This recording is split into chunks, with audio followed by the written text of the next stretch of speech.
रूही की थोड़ी थोड़ी मूवमेंट हो रही होती है। ये देख के रोहित बहुत ही खुश होता है और कहता है कि तुम अगर होश में आओगी तो तुम्हें सबसे बुरी खबर मिलेगी हमारे बच्चे के बारे में। और वो रो रहा होता है। तभी मनीषा और विद्या वहाँ से गुजर रहे होते हो रोहित के कमरे के पास से। वो लोग देखते हैं कि रोहित रूही के पास बैठ के रो रहा है। विद्या उसे संभालने जा ही रही होती है, उतने में मनीषा उसे पकड़ती है और कहती है अभी रोहित और रूही को अकेला छोड़ दीजिए, उन दोनों को एक दूसरे के साथ रहने दीजिए। यहाँ पे विद्या मनीषा से कह रही होती है कि ये मेरे बच्चे के साथ क्या हुआ है, रोहित के साथ ऐसा क्यों हुआ। तभी मनीषा एकदम से विद्या से कहती है ये अगर आप बुरा ना माने तो मैं कहना चाहती हूँ कुछ। विद्या कहती है कहो। तो मनीषा कहती है कि ये आपकी वजह से हुआ है। जब अबीरा और अरमान शादी करके इस घर में आए थे आपने उन्हें शाप दिया था, उसी शाप की वजह से आपके बच्चे को यहाँ पे दर्द मिल रहा है। ये उसी की वजह से है। कोई माँ अपने बच्चे को कैसे शाप दे सकती है, उसे कैसे बुरा भला कह सकती है। और ये विद्या को सुन के बहुत बुरा लगता है और उसे समझ में भी आता है उसकी गलती।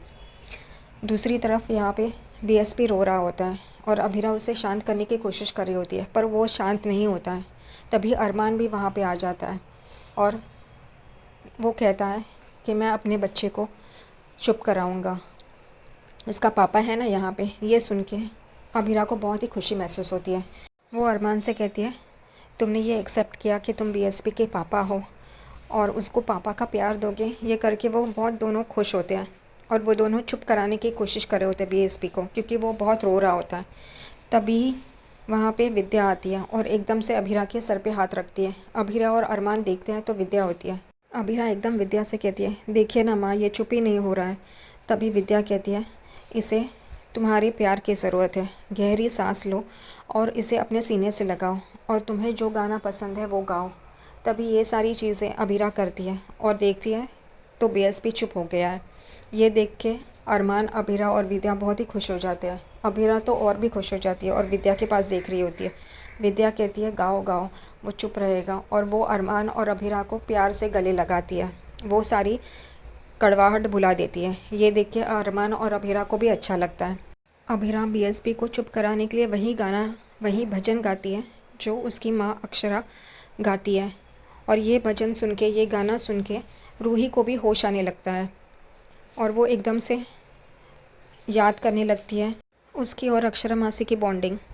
यहाँ पे रोहित रूही के कमरे में ही होता है और वो भी ये गाना सुन के, ये भजन सुन के बहुत ही अच्छा लग रहा होता है। तभी वहाँ पे पन्नानो आ जाते हैं, मनीष जी आ जाते हैं। रोहित उन्हें देखता है। तभी मनीष जी रोहित को कहते हैं ये भजन सुन के मुझे बहुत अच्छा लगता है, अक्षु की याद आती है, यह अक्षु का फेवरेट भजन था।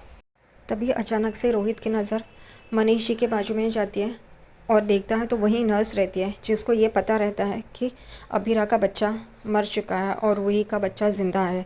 वो देख के एकदम परेशान हो जाता है और कहता है मैं भूल गया हॉस्पिटल में कॉल करने के लिए कि ये नर्स नहीं चाहिए, दूसरी नर्स भेजो करके।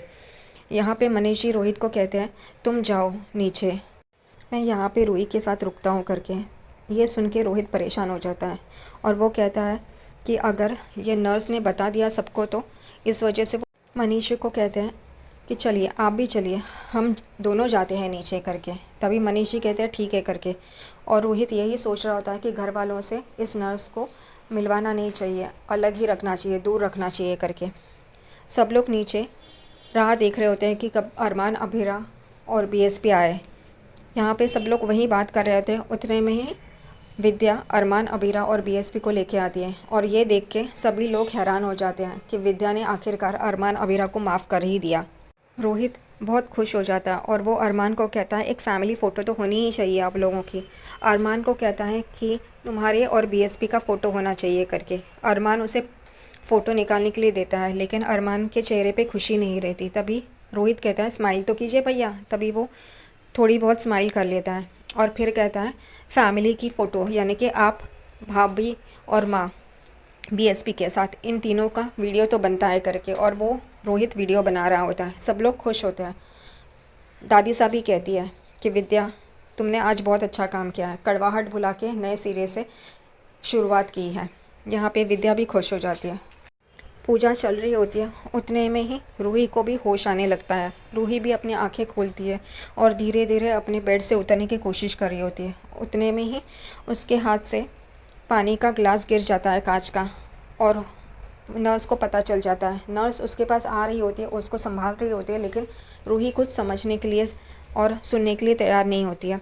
वो नर्स को कहती है, मेरा बच्चा कहाँ है, मेरा बच्चा कहाँ है, लेकिन नर्स उसे कुछ नहीं कहती है। वो कहती है आप यहीं पे रुकिए, और वो इंजेक्शन लेने के लिए जाती है। तभी रूही कमरे से बाहर जाने की कोशिश कर रही होती है। उतने में उसके पैर में वो कांच लगता है और वो कांच निकाल के भाग रही होती है कमरे से बाहर। उसके पीछे पीछे नर्स भी जा रही होती है, और रूही हर कमरे में देखती है कोई भी नहीं रहता, उसका बीएसपी नहीं और कोई फैमिली मेम्बर भी नहीं। और यहाँ पे नीचे पूजा ख़त्म हो जाती है। सब लोग फैमिली फ़ोटोज़ निकाल रहे होते हैं।